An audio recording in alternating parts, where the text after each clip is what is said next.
नमस्कार, बहुत स्वागत आप सभी का। जी मध्य प्रदेश छत्तीसगढ़ देख रहे हैं आप और आपके साथ मैं हूं कीर्ति दीक्षित और आपको राजगढ़ लिए चलते हैं जहां पर मुख्यमंत्री डॉक्टर मोहन यादव संबोधित कर रहे हैं। सीधी तस्वीरें देखिए। और उनके जैसे हजारों हजार लोग लंबे समय तक और उससे आगे बढ़ो तो 500 साल तक हमने अपने आराध्य का सपना देखा कि वो अयोध्या में मुस्कुराएंगे, उनके धाम में मुस्कुराएंगे।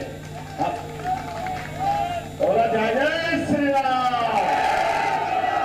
हमारे बीच में से मैंने हर बार बोला है, आप भी जानते हो, हम भी जानते हैं, बच्चा बच्चा देश का जानता है कि इस देश में अयोध्या में भगवान राम पैदा हुए के नहीं हुए?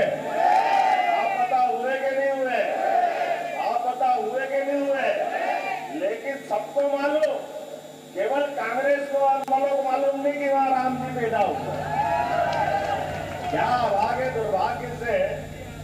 और अब वोट के लिए कह रहे भैया मैं आखिरी चुनाव, पहला चुनाव। अरे तुम्हारा आखिरी चुनाव हो या पहला, जो भगवान राम का नहीं, जरा आवाज में, जो राम का नहीं। अब कह रहे मैंने कहा बोला, मैंने तो बोला ही नहीं। अरे वाह बाबा, तूने नहीं बोला तो तेरे ऊपर से आए कोई देवताओं ने बोला होगा। लेकिन ये चुनाव है, लोकतंत्र का मतलब ही है, आपने जो जो करना था, जितनी हिंदू धर्म को गाली बकना, सारी गालियां बकनी, डिक्शनरी कम पड़ जाएगी, डिक्शनरी। कितने सारे पाप है लगातार। एक बार हो तो बताएं वो क्या क्या नहीं करते।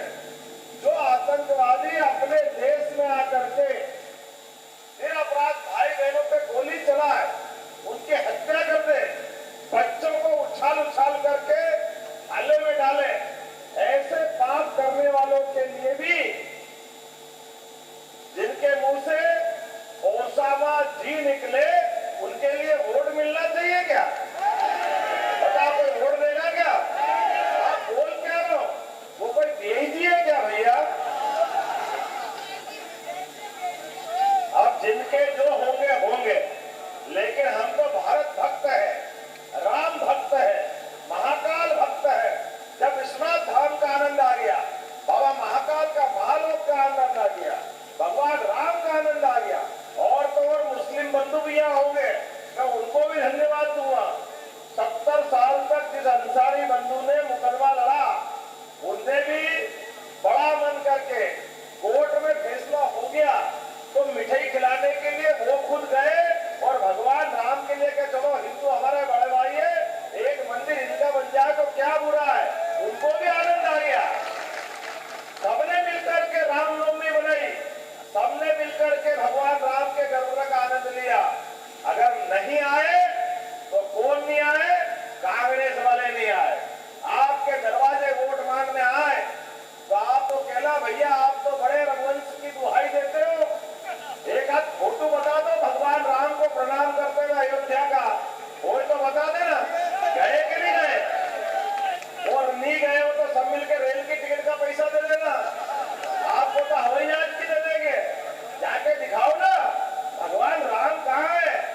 पहले ईद मनती है, बाद में रामनवमी मनती है। ये आनंद आता कि नहीं आता? ये कहते हैं अरे राम मंदिर बनेगा तो खून की नदियां बह जाएगी, धारा 370 हटेगी तो इस देश में पता नहीं क्या हो जाएगा।